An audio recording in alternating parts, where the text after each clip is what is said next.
Kalau misalkan mau daftar tentara nih dok, tapi ada gigi yang bermasalah, itu baiknya kita tuh melakukan perawatan itu sejak kapan dok? Iya. Kalau misalkan kita mau pakai behel atau apa gitu dok? Ya, baik. Salah satu metode atau terapi untuk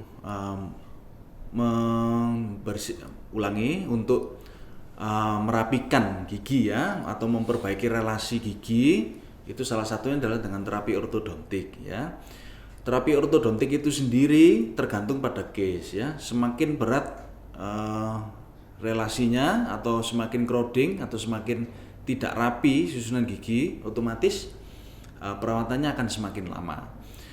Tetapi ada juga yang perawatan itu bisa sampai 6 bulan sampai 1 tahun untuk perawatan ortodonsi, tergantung pada kasusnya. Jadi kesimpulannya, semakin crowding atau susunan giginya semakin tidak rapi atau relasinya hubungan anterior antara gigi rang atas dan rang bawah itu tidak tersusun dengan baik, maka perawatannya akan semakin lama.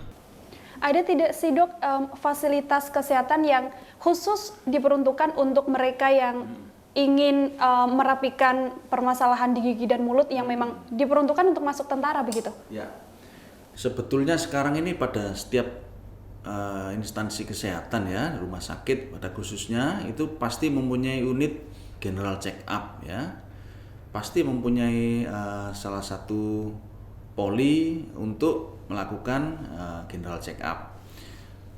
Demikian juga di rumah sakit instansi TNI ya, setiap rumah sakit TNI pasti mempunyai unit general check up ya. Salah satu tujuannya adalah untuk melakukan check up yang menyeluruh ya, yang seperti tadi saya bilang mulai kepala sampai kaki itu dilakukan general check up. Tapi keuntungannya kalau di unit general check up rumah sakit TNI pasti protokolnya, pasti prosedurnya dan standarnya pasti sesuai dengan yang diperlukan ya, yang diperlukan untuk calon prajurit maksudnya. Kalau di dokter umum biasa itu tidak masalah ya dok, tidak harus memang ya. di rumah sakit yang khusus TNI? Tidak harus, asalkan itu tadi parameter dan nilai ukurnya untuk standar itu dipenuhi. Jadi tidak masalah di mana aja sebetulnya boleh. Dok, tadi kan kita udah bahas sedikit tentang gigi ya. Ini aku mau tanya sedikit soal mulut dok. Kalau misalkan kita pas lagi tes nih, tes masuk tentara, nah ternyata kita ini sariawan dok, itu mengurangi nilai nggak sih dok? Betul. Atau gimana? Ya.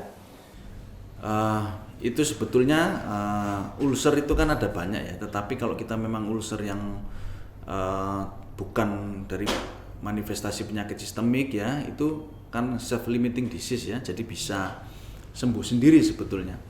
Tetapi ya itu tadi semua persyaratan kan sudah diatur ya, semua standar nilai sudah diatur. Otomatis apabila saat kita mendaftar kita ada ulcer atau kita ada sariawan, ya otomatis nanti nilainya juga tidak sebaik yang normal atau yang sehat.